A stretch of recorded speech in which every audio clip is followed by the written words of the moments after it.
BBC Essex.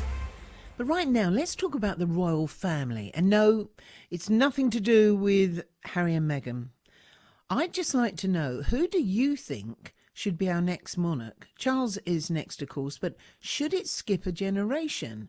And I'm asking because there's a poll in the Mirror today which says that nearly 50% of those surveyed think that Prince William should be the next king, as opposed to 27% who think it should be Charles. My sister is amongst those. We were talking at the weekend at Easter, and she felt the same. I was really quite stunned. Now, the Queen is still going strong, of course, but she's not immortal. So who should succeed her? Should it pass to Prince Charles, who's been patiently waiting for his entire life, or should it pass over him and go to William instead, who'd have a much longer run at it, wouldn't he? Or do you agree that 25% of younger people in the survey think it should be Harry? I love young people. I used to be one. 0800 111 40 41 is the number to dial. Let's speak to Thomas Mace-Archer-Mills, who founder and director of the British Monarchists Society.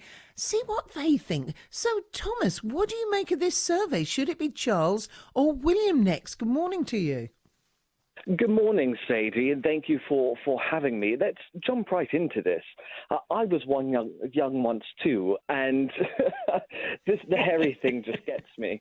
But, I have to say, when we look at what's trending and headlines, we think of millennials, but statehood is not a popularity contest. And for as much as I'd love to be shocked by the poll, I wasn't. Hands down, I am in the support for Prince Charles. I mean, this man has been categorically behind changing the world for the better for 50 years. I mean, this man is statehood personified. I mean, I wish the Queen could live forever, but she won't. So Prince Charles is the man simply because there's no one better to do that job than him. He is the longest-serving Prince of Wales. He knows what he is doing. He knows how to be king. But the problem with young people today is they don't know a lot of the backstory. They don't take the time to research and educate themselves, not only about the current head of state, but those that they're going to get, because in the current system, we don't have a choice. It is a hereditary system. So no matter who we would like, it doesn't matter. It's who we're going to get. And there's really no one better right now than Prince Charles. He's waited his entire life for this. He's given his life to this job. I feel huge sympathy for Charles, but he doesn't have the same popularity, it seems, as William. And as far as this survey is concerned, at least, why do you think that is? Because is it harping back once again to Princess Diana and 3 in the marriage? Well, and this is the whole thing. I mean, the older generations haven't quite forgiven him for being the bad person in that marriage. Well, we all know I'm a product of divorce as well. It takes two, and we have to call each party out for what they did or what they did not do. But the older generations are blaming him. No, we don't want him. Give it to William. The younger generations are saying, oh, well, William just is a little bit old for us in the way he does things. He's very institutional. We want Harry because he's cool and hip and tweets and he's down with the whole Netflix community. Okay, great. We understand that. But we have to look at the main purpose that we have the hereditary system. It's not about popularity. Again, statehood is not a popularity contest. It's about who's best. I'm going to quote my sister, and I think she said that certain of her friends agree, and she's not. She's my younger sister, so she's, even though, I'm not a young bunny, but I was surprised that she said, I'd prefer no monarchy to Charles being there because he had this affair.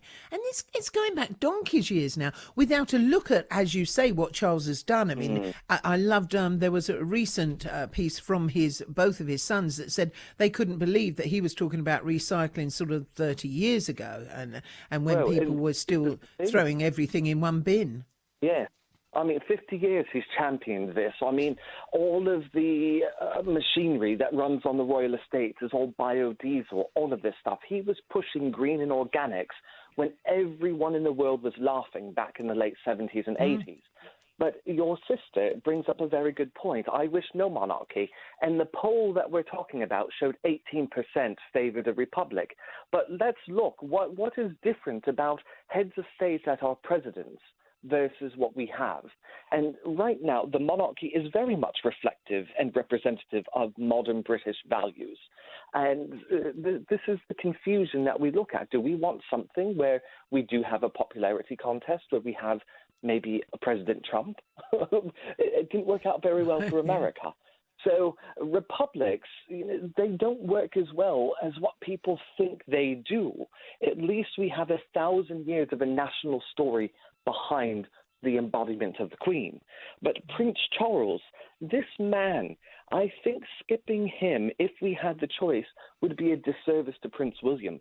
This is a young man, Prince William, who has a young family. Why do we want to chain him and saddle him for the rest of his life with these duties when his father knows exactly what to do? And don't forget, Sadie, when we have incoming heads of state that visit this country, it's not just the Queen who entertains. They always go the next day to Clarence House for tea with the Prince of Wales, because that's showing the world who is next, what they are coming up against in the future. So we are very well positioned with our hereditary system. But Thomas, the monarchy has had a really difficult year, of course. Lots of accusations that it's out of touch with modern Britain. There's two of them at the moment who, are focusing on two princes there. Well, there was a prince with Harry, of course, but anyway. But wouldn't having a younger monarch like William help to change that? Well, it might, but it comes down to education. But we need to look at the monarchy and say, look at these two out in California. They're living their best lives for themselves. They do not embody monarchy. They don't embody the British people, because monarchy is about service. Being part of the royal family is service to your country, not service to yourself. So we need to remove Harry and Meghan from that. Whereas Prince William, he's going to serve the country very well. Look at what he did when he was with the East Anglia Air Helicopter charity and all of his service. But we need to look at service. And right now, the person with the most service, most experience is Prince Charles.